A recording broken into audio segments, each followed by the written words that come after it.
We're here with Tracy Sandler of Fangirl Sports, covers the 49ers and the Tracy Sandler Show on the Believe Podcast Network. Thanks for a few minutes. Absolutely. So first, I need to apologize to you. You're fine. For the 49ers Media Madness oversight. Terrible job by me. Not a problem. Absolutely should have been included. You are there on the ground every day covering the 49ers. I am, but it is okay not to worry at all. First question, you've been around this team a lot. I have. How do you think the vibe right now is different from maybe years past?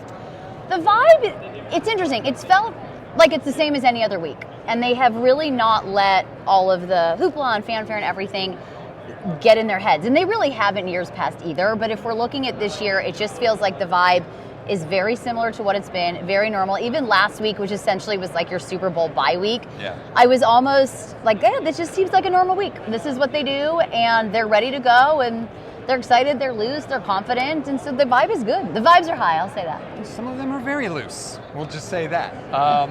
The practice field situation, I thought that was, it could have been a much bigger deal. I was surprised that Kyle and pretty much every player has made it a big nothing burger. Are you surprised with the way they've kind of handled that? Not at all. I don't think it behooves them to make it a big deal. I don't think it behooves them at all, and I think that's where they're practicing, and they'll figure it out and they'll be fine. But no, it didn't surprise me how they handled that. It caught me by surprise, but I get the feeling that Kyle is trying to be looser with the players, because I think against Kansas City he got very tight, especially when things started to kind of snowball a little bit. And I think he knows he needs to kind of convey that, like, hey, we're good, we're the better team, we're favored, and he's trying to send that message. Well, and I think there's something that Nick Bosa and Fred Warner brought up last week, and everybody's kind of talked about a lot, is this idea of playing 60 minutes of football. And I think that was something they really learned last time. Not that they didn't play 60 minutes, but with 7 minutes and 44 seconds left in the game, it's 20-10 San Francisco, and it looks like they're going to win this thing. And then everything changes. And so I think there was a real learning curve with that. And I think they've learned it over time. They've learned it the last 2 weeks on the other end, that it's 60 minutes in a game, and you got to play all of them. And so, I think they're ready and loose, and this is what they do. I mean, that's the other thing. It's a huge deal. It's a Super Bowl. It's for the whole thing.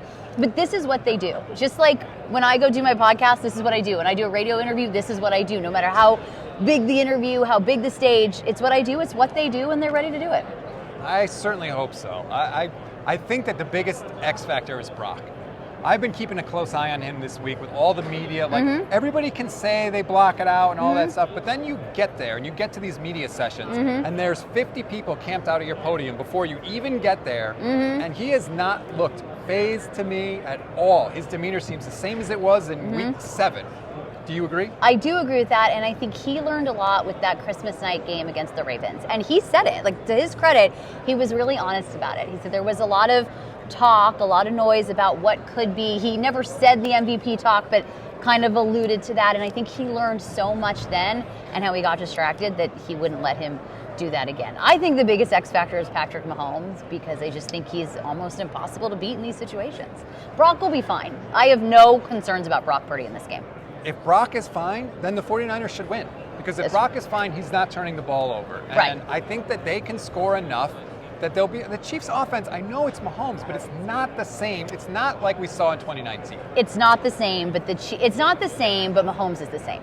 And Mahomes may be better. And I think the thing that isn't talked about a lot, or at least I have not heard it talked about as much, is how good this Chiefs defense has been playing. And they have been playing as a lights-out defense. 100%. So the 49ers defense is not. So I don't want to scare anybody. I think it's going to be a really hard-fought, close game. I agree with you. The 49ers are the better team. It's going to be to stopping the run, defending the run, and who turns the ball over less.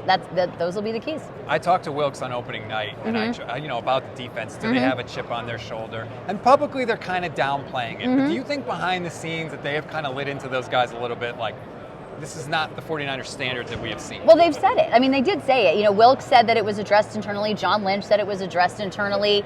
Fred Warner mentioned it. Wilkes called their play embarrassing on some of those plays. So I think they've said it, they've addressed it, and this is it. If you can't get up for Super Bowl Sunday, then what can you do? So this is it. So I don't think we'll see those issues again. I don't think. But they have had trouble stopping the run. And that's not necessarily an effort issue, it's just been an issue.